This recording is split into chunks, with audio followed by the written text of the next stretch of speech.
नमस्कार, सुबह के 10 बजने वाले हैं और ये वक्त है अपना बिहार का। बिहार के तमाम अपडेट खबरों के साथ मैं हूं आप सबके साथ अनूप। सबसे पहले बात नवादा की करते हैं। जी हां, नवादा में हाथियों का उत्पात देखा जा रहा है और ऐसा उत्पात कि लोग जो हैं रथ जगा कर रहे हैं। लेकिन अब बंगाल से वन विभाग के साथी पहुंच गए हैं और जल्दी हाथियों का यहां से रेस्क्यू कर लिया जाएगा। जी हां, यह खबर आपको बता रहा है नवादा में हाथियों का उत्पात देखने को मिला है, जहां अब टीम पहुंची है बंगाल से और वो अब इन हाथियों का रेस्क्यू करने वाली है।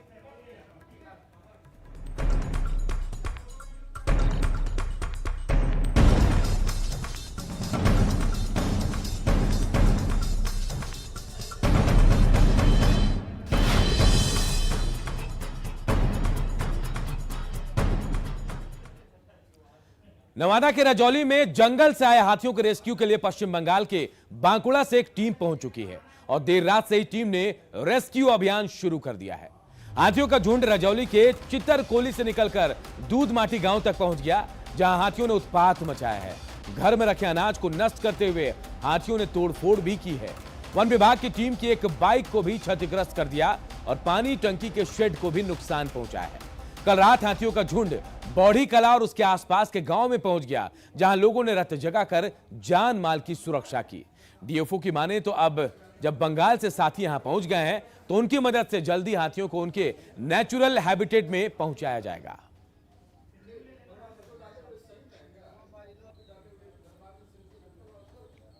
हम लोग अपना जीवन बचाने के लिए चल गए थे पहाड़ तरफ, तो जितना सारा सामान था, चावल था, आटा में हम लोग को मेला देखल गया था, तो हम लोग को उधर से आए थे तो ढाई थी वो टंकी।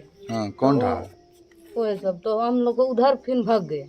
मेरा बेटी था, पुतो था, बेटा था, सब भाग गए। बाल बुतरू 4 गो थे, सब उधर भाग गए। देखिए, सबसे बड़ी चीज़ जो होती है ना जंगली हाथी का, क्या है कि वो जिस रूट से आता है या जो उसका ओरिजिनल अधिवास है, हैबिटेट, उसी जगह वापस जाने की टेंडेंसी रहती है, या फिर कोई ऐसी जगह जहाँ की उसको बहुत पसंद आ जाए तो फिर वहाँ रह जाता है। तो जो हम लोगों का जंगल जो है, जंगल में कोई कमी नहीं है, लेकिन हमारे इर्द गिर्द पॉपुलेशन हमारा बहुत ज़्यादा है, तो ह्यूमन इंटरफेरेंस बहुत है यहाँ। आप देख ही रहे हैं किस तरह से भीड़ जैसे इकट्ठी हो जाती है, उसके कारण ये जंगल इसके लिए सूटेबल नहीं है। तो ये यहाँ पर रुकेगा नहीं, ये या तो आगे बढ़ते चला जाएगा या हम लोग जैसे इसको पुनः पुराने इसके रास्ते पर बैक किए हैं कि वापस अगर हजारीबाग से आया है तो उधर निकल जाए। तो देखिए कैसे उत्पात मचा रहे नवादा में हाथी, और हमारे सहयोगी अनिल विशाल इस खबर पर सीधे हमारे साथ फोन लाइन से जुड़े हुए हैं। अनिल, देर रात वन विभाग की टीम पहुंच गई है पश्चिम बंगाल से, क्या अपडेट है? क्या हाथियों को वहां से हटा लिया गया है? जी देखिए अनूप, अभी जो सबसे पहली जो बांकुड़ा की जो निजी रेस्क्यू टीम जो है वो देर रात पहुंचकर इस इलाके में अभियान चला रही थी, जहां हाथी जो है सबसे पहले आबादी वाली क्षेत्र जो है हरदिया सेक्टर पहुंच गया था और वहां से वह बौड़ी कला भी पहुंच गया था। तो वहां पे आसपास के जितने भी लोग थे, वन विभाग और जो वहां पे जो रेस्क्यू टीम आई है उसकी मदद से हाथी को वो जो जंगली इलाका है उस तरफ उसको उधर मूव किया गया है। तो अभी फिलहाल जो हाथी जो है वो बुढ़िया साथ करके एक गांव है और वहाँ चूंकि ह्यूमन इंटरफेरेंस वहाँ पे कम है, तो हाथी जो है देर रात से ही वहाँ पे जो है सो बैठा हुआ है और अभी किसी प्रकार का कोई डिस्टर्बेंस उसे नहीं दिया जा रहा है, क्योंकि जो एक्सपर्ट टीम है उन्होंने सुबह यह बताया था कि अभी ये जो है हाथी का जो है नेचुरल एक्टिविटी है वो काफी चलने के बाद वो थोड़ी देर आराम करते हैं। तो आराम करने के बाद नेचुरली उसे जो नेचुरल हैबिटेट उसे जो चाहिए होते हैं उस तरफ उसे मोड़ा जा रहा है। तो उम्मीद जताई जा रही है कि हाथी जो उनका जो अपना जो रास्ता, जिस रास्ते से वो आए थे उस रास्ते से उन्हें मूव कराने में थोड़ी मदद मिलेगी। इस दौरान चूंकि हाथी 3 दिनों से इधर विचरण कर रहा है, तो जाहिर सी बात है वो भूखा है, क्योंकि यह इलाका जो है उसके रहने लायक नहीं है, क्योंकि ह्यूमन इंटरफेरेंस यहाँ पे ज्यादा है और उसे खाने के लिए कुछ सामान मिल नहीं पा रहा है। अनिल, तो हम जो तस्वीरें देख पा रहे हैं अनिल, हाथी के बच्चे भी नजर आ रहे हैं। कितने की संख्या में झुंड में हाथी यहाँ पहुंचे हैं? जो शुरुआती दौर में जो ट्रेस हुआ था उसमें टोटल 9 हाथी का ट्रेस किया गया था। यह संभावना है कि पूरी एक हाथी की एक फैमिली है, जिसमें 6 जो है उसमें वो बड़े सदस्य हैं और 3 जो है उसमें बच्चे हैं।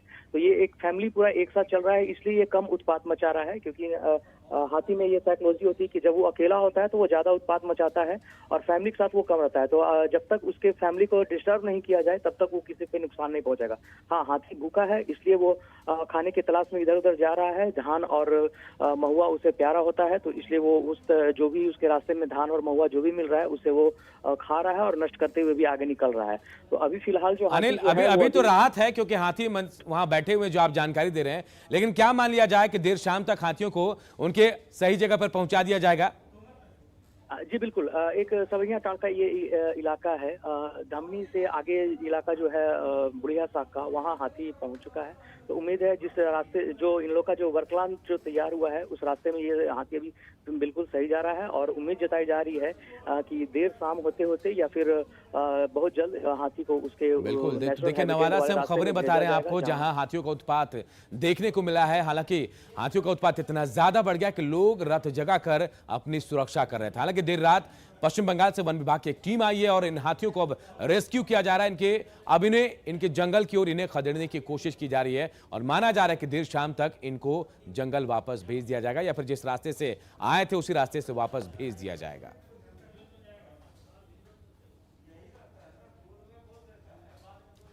और अब बात सब्जियों की, जिसकी कीमत ने ग्राहकों को कम कर दिया है।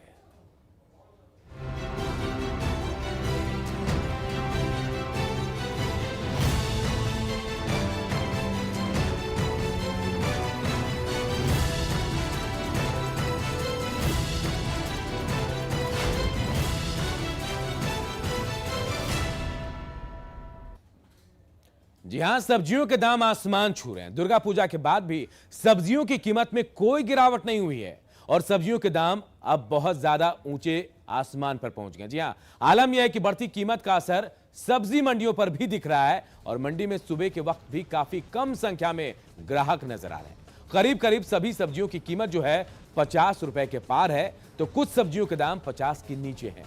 राजपुर सब्जी मंडी का जायजा लिया हमारे सहयोगी रजनीश कुमार ने।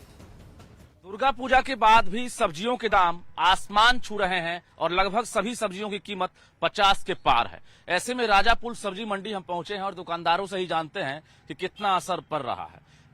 क्या अभी जो कीमत है उसका असर कितना है? बहुत असर है। ग्राहक कम है? ग्राहक कम है। कैसे कैसे कीमत है जरा बताइए। परवल कैसे है? परवल 80 रुपये। अच्छा। करेला 40 रुपये। करेला कैसे है? 40 रुपये। कद्दुआ 30 रुपये। खीरा 30 रुपये। गोभी कैसे है? गोभी 60 का जोड़ा। 60 रुपया जोड़ा। अच्छा। और बोड़ा? बोड़ो 60 रुपये। 60 रुपया। सिर्फ कद्दू और ये नेनुआ सस्ता है। कैसे है कद्दू? कद्दू 30 रुपया, नेनुआ 20 रुपया, भिंडी 30 रुपये। कीमत कम नहीं हो रही है? कीमत कम नहीं है। क्या नाम हुआ आपका? मिथिलेश। चलिए कुछ ग्राहक है उनसे ही बात कर लेते हैं। बाबा ये बताइए कि अभी जो दुर्गा पूजा खत्म हुआ है उसके बाद कीमत लग रहा है कम है कि और? बहुत ज्यादा है। कम कहाँ हो रहा है, हमेशा तो ज्यादा ही रह रहा है। कैसे कैसे खरीदे? हाँ, वो 80 रुपये परवल ये सब है, आपको कद्दुआ है 40 रुपये, भिंडी है 40 रुपये, ये सब है। पूरा महंगाई बढ़ा हुआ है। तो जो मुख्य सब्जियां हैं उसकी कीमत 50 के पार है। जो विक्रेता हैं वो खुद बता रहे हैं कि कीमत बढ़ने की वजह से ग्राहक कम आ रहे हैं, तो ग्राहक भी बता रहे हैं कि जेब ढीली करनी पड़ रही है। यानी लगभग जो सब्जी है उसकी कीमत 50 के पार है, तो कुछ सब्जियां हैं जिसकी कीमत 50 के नीचे है। जाहिर है जो सब्जी की कीमत बढ़ रही है, ऐसे में कहीं ना कहीं जो विक्रेता है और उसके साथ साथ जो ग्राहक हैं वो परेशान नजर आ रहे हैं। कैमरामैन दीपक के साथ रजनीश कुमार, न्यूज 18 पटना। और एक बड़ी खबर इस वक्त औरंगाबाद से आ रही है। औरंगाबाद में एक युवती के साथ गैंग रेप हुआ है। बेहोशी की हालत में युवती मिली है और 5 युवकों पर गैंग रेप का आरोप लगा है। हालांकि मामले में अब तक 3 लोगों की गिरफ्तारी हुई, जबकि 2 आरोपी अब भी फरार हैं। मदनपुर थाना क्षेत्र में गैंग रेप की वारदात हुई है। संजय सिन्हा हमारे सहयोगी इस खबर पर हमारे साथ जुड़े। संजय, क्या कुछ अपडेट है? 2 आरोपी अब भी फरार बताए जा रहे हैं। हाँ जी अनूप, बिल्कुल औरंगाबाद जिला एक बार फिर शर्मसार हुआ है, सामाजिक तौर पर शर्मसार हुआ है। 5 युवकों ने मिलकर एक मदनपुर थाना क्षेत्र के एक गांव में युवती के साथ गैंग रेप किया है, और ये तो तब पकड़ा गया है ये लोग जब ये युवती को कहीं ठिकाने जान मारने की नियत से कहीं ठिकाने लगाने ले जा रहे थे बोलेरो पर। इसी बीच मुफस्सिल थाने की पुलिस ने देख लिया, लड़की को बेसुध हालत में गाड़ी में बैठा हुआ देख लिया। उसके बाद चेज कर ये बोलेरो को पकड़ा गया है, जिसमें 3 युवकों के साथ ये लड़की बेसुध अवस्था में मिली है। 2 अभी फरार हैं, जिनकी गिरफ्तारी के लिए पुलिस संजय कौन है ये आरोपी, क्या इनकी पहचान हो पाई? बिल्कुल बिल्कुल, जैसा कि पीड़िता ने आवेदन जो दिया है महिला थाने में इस घटना के बारे में, उसके मुताबिक गांव का ही एक लड़का मुख्य सूत्रधार है। उसके बाद वो स्प्रे, उसके नाक पर स्प्रे डालकर किसी तरह का बेहोशी का पदार्थ सुंघाकर उसे बेहोश कर दिया गया और कार में लेकर के वो निकले। उसके बाद एक से एक उन लोगों का जो है बढ़ता गया कुनबा और 5 कुल मिलाकर 5 लड़कों ने इस घटना को अंजाम दिया है। गाँव का ही एक लड़का मुख्य देखिए औरंगाबाद से बड़ी खबर, जहां गैंगरेप हुआ है एक युवती के साथ। हालांकि 5 लोगों पर आरोप लगाए, इनमें से 3 को पुलिस ने पकड़ लिया है, जबकि 2 अब भी फरार हैं। बहुत बहुत शुक्रिया संजय इस तमाम जानकारी के लिए। इधर बेगूसराय पुलिस एक बार फिर सवालों के घेरे में। यहां एक रेप पीड़ित नाबालिग लड़की न्याय के लिए दर दर भटक रही है, लेकिन पुलिस आरोपियों को गिरफ्तार करने के बजाय पीड़ित परिवार के साथ ही मारपीट करने में जुटी है। पीड़ित परिवार ने पुलिस पर रिश्वत मांगने का और थाने से उन्हें भगाने का आरोप तक लगाया है। मामला भगवानपुर थाना क्षेत्र का है। पीड़ित का आरोप है कि 11 अक्टूबर की रात गांव के 3 युवकों ने उसका अपहरण कर बागीचे में उसके साथ दुष्कर्म किया और दूसरी सुबह उसे गांव के पास छोड़ दिया। आरोपियों ने पीड़ित और उसके परिवार को जान से मारने की धमकी भी दी और जब मामला मीडिया में आया तो महिला थाना प्रभारी ने FIR दर्ज करने की बात कही। खोजे उसको तो नहीं मिल रही थी, हम आवेदन थाना गए, आवेदन दिए तो पुलिस आर मार के दबार के भगा दिया, बोला जे जाओ। तो फिर पुलिस आया, देखा चौकीदार यहाँ गया तो देखा वहाँ पैसा मिल गया, उसको नहीं कुछ बोला और मारपीट के भगा दिया पुलिस। बोलने ही नहीं दिया और उसको बाद जो है जो मंटू चौकीदार हमको इतना डंडा चार्ज किया, जो ये हाथ देखिए सर फुला हुआ है, पूरा डंडा चार्ज किया। पुलिस थाना कुछ नहीं हमको बात पूछा, घर पर चौकीदार को यहाँ मेरी लड़की को बंद कर दिया। उसको बाद जो थाना हमको समझा करके बोला लड़की को ले जाओ घर में रखो, कहे नहीं सर हमको आवेदन बढ़िया से हमको दिए तो हमको इसको सोचना सही मिलना चाहिए ना, न्याय मिलना चाहिए ना। उसके बाद थाना हमको मारने पीटने के बाद लड़की को हमको घर भेजा दिया। सीनियर अधिकारी से या तेघड़ा SDPO से मैडम आप बता देंगे ज़्यादा अच्छा है। नहीं हम बता चुके हैं आपको। हम देखिए किसी भी चीज़ के लिए बार बार मुझे परेशान मत कीजिए, हमको भी बहुत तरह का काम रहता है। हम तो बता दिए FIR कल हुआ कि आज हुआ? कल ही। कितने लोग को एक्यूज बनाया गया है? 3।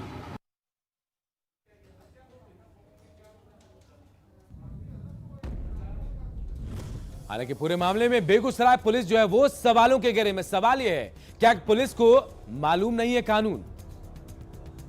इसके अलावा सवाल यह भी कि FIR दर्ज करने में आखिर देरी क्यों हुई? क्या वजह थी कि FIR दर्ज करने में देरी हुई? FIR दर्ज है तो अभी तक आरोपियों की गिरफ्तारी आखिर क्यों नहीं हो पाई है? सवाल यह भी कि पुलिस ने पीड़ितों को क्यों पीटा है? सवाल यह भी कि क्या पुलिस ने रिश्वत लेकर आरोपियों का साथ दिया?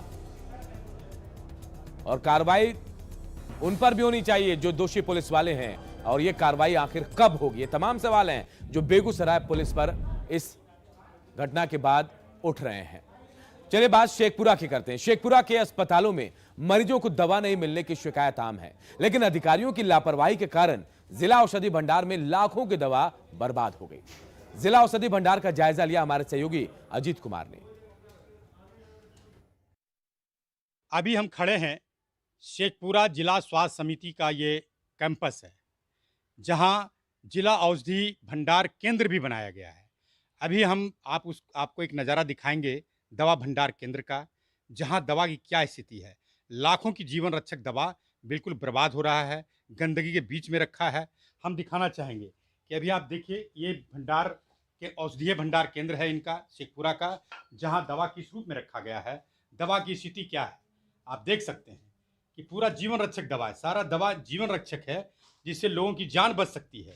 लेकिन यहाँ दवा की स्थिति है, देख लीजिए किस तरह कूड़े करकट में फेंका हुआ है। कुछ एक्सपायरी डेट का भी दवा बिखरा पड़ा है। मरीजों को अस्पताल आप जाइएगा तो मरीजों को नहीं मिल पाता है दवा मरीजों को नहीं मिलता है। लेकिन यहाँ शेखपुरा में आप देख लीजिए कितना जीवन रक्षक दवा है। आप देखिए, ये इस दवा को मैं दिखा रहा हूँ, प्रोवाइडेड आयोडीन सॉल्यूशन है। इसको मरीजों को दिया जाता है, लेकिन ये आज फेंका पड़ा है। दूसरी तरफ आप देख सकते हैं कि पैरासीटामोल की दवा है, वो भी बर्बाद हो चुका है, गंदगी के बीच फेंका पड़ा है, कोई देखने वाला नहीं है। स्वास्थ्य विभाग की लचर व्यवस्था, ये स्वास्थ्य विभाग की लचर व्यवस्था है, जहाँ देखिए सलाइन है, मरीजों को सलाइन चढ़ाया जाता है, लेकिन उसके बाद भी यह स्थिति क्या है, मरीजों को बाजार से सबसे बड़ी बात ये मैं बता दूं आपको कि अगर शेखपुरा सदर अस्पताल जाइएगा या शेखपुरा प्राथमिक स्वास्थ्य केंद्र जाइएगा, कहीं भी इलाज कराने जाइए, तो दवा अस्पताल के अंदर नहीं के बराबर मिलता है। मरीजों को बाजार से कीमत देकर बस खरीद करना पड़ता है, तब दवा उसे उपलब्ध हो पाता है। अन्यथा जो सरकारी दर पर जो दवा है, जो सरकार के अस्पताल में जो दवा मिलनी चाहिए, वो नहीं मिल पा रहा है और इस तरह बर्बाद हो रहा है। बड़े पैमाने पर यहाँ बर्बाद दवा हो रहा है, जिसको देखने वाला कोई नहीं है। जरूरत है निश्चित रूप से इस तमाम घटनाओं की जांच होने की, ताकि जो भी जिम्मेवार लोग हैं, जो भी जीवन रक्षक दवा की जो रखवाली नहीं कर रहे हैं, वैसे लोगों पर कार्रवाई होनी चाहिए। अजीत कुमार सिन्हा, न्यूज़ 18 शेखपुरा।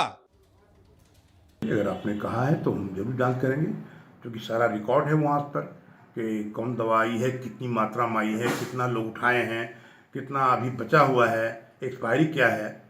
ये सब तो अगर आपने बताया तो मैं इसको जरूर छेड़ूंगा और देखूंगा कि what is the reality behind. आजादी के अमृत महोत्सव के साथ ही देश में दूध क्रांति लाने वाला अमूल ब्रांड भी अपनी 75वीं सालगिरह का जश्न मना रहा है। इस मौके पर आइए आपको बताते हैं कि अमूल ने समय समय पर अपनी बात देश विदेश में कैसे पूरी कामयाबी के साथ पहुंचाई। अमूल ने अनूठे अंदाज में अपने प्रोडक्ट्स की जानकारी लोगों तक पहुंचाई। अमूल का हर विज्ञापन नई कहानी कहता है। अमूल की कोशिश रहती है कि अपनी बात निराले और दिलचस्प अंदाज में आप तक पहुंचाए। आइए देखते हैं अमूल की एक अमूल्य कहानी।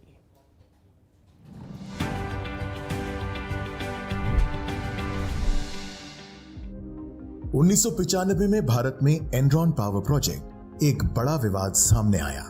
महाराष्ट्र में अमेरिकी ऊर्जा कंपनी एनरॉन से बिजली खरीद फैसला हुआ।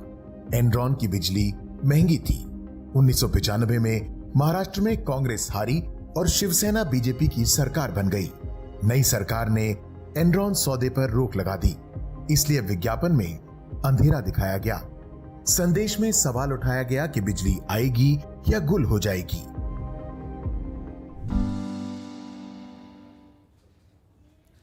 और अपना बिहार के इस बुलेटिन में इतना ही। आगे देखिए जोहार झारखंड।